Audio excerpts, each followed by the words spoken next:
বরের সঙ্গে আরামে কোয়ার্টারে থাকতে গেলে কত কিছুই সহ্য করতে হয়। দেখো, তোমাদের তো আগেও বলেছি এখানে প্রচণ্ড ঠান্ডা।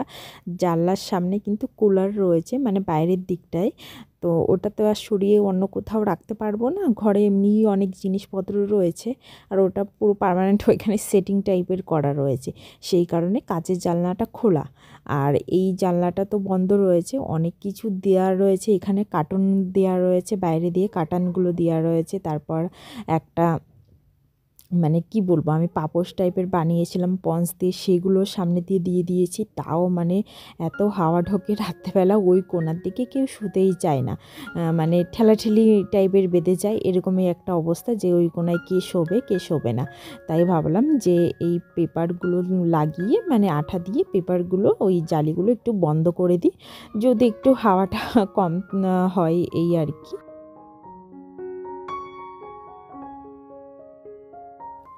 জানো তো, যখন থেকে এই ঠান্ডা পড়া শুরু হয়েছে তখন থেকে লাইট আর আমাদের কখনো বন্ধ হয় না।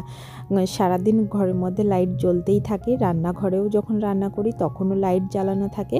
মানে বাইরে তো কোনো আলোর দেখাই নেই, আর সবসময় জানলা দরজা এরকম বন্ধই থাকে, তাহলে ঘরবাড়ি তো অন্ধকার হয়ে থাকবে। সেই কারণেই ঘরবাড়িতে সবসময় লাইট জ্বালানোই থাকে।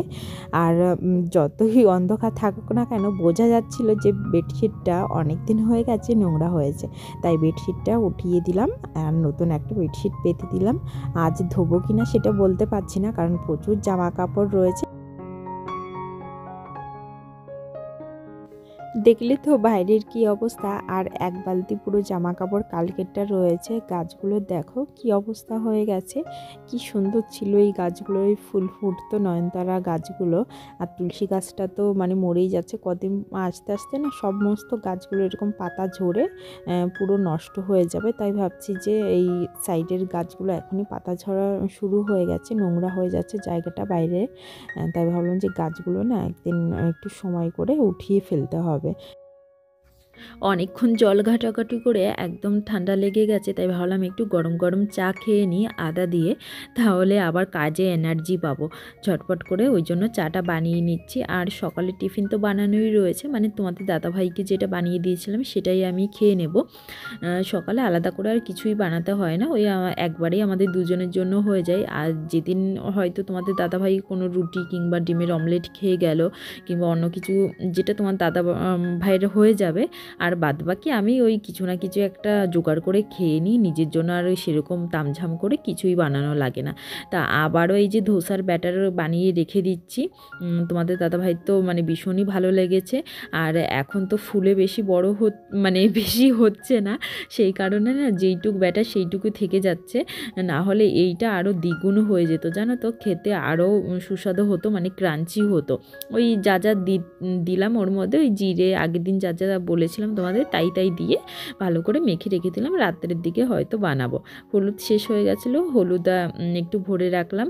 আর বেগুন ভাজা করব, ডাল বানিয়েছি তাই ভাবলাম যে একটু বেগুন ভাজা না হলে হয়। আর হচ্ছে মাছের ঝাল করব, ব্যাস। আর রাত্রে দেখা যাক কি করি, কারণ কি ছোলার ডাল রান্না করেছি তো বেশি পরিমাণে রয়েছে। ইচ্ছা আছে যে রাতের দিকে একটু লুচি বানাতে। শীতের দিনে বলো একটু আধটু কিন্তু এইসব না খেতে পারলে ভালো লাগে না। আর শীতের দিনে মানে অসুবিধাও হয় না, মানে রান্না টান্না করতেও অসুবিধা হয় না, কারণ খারাপ হয় না কোনো জিনিস।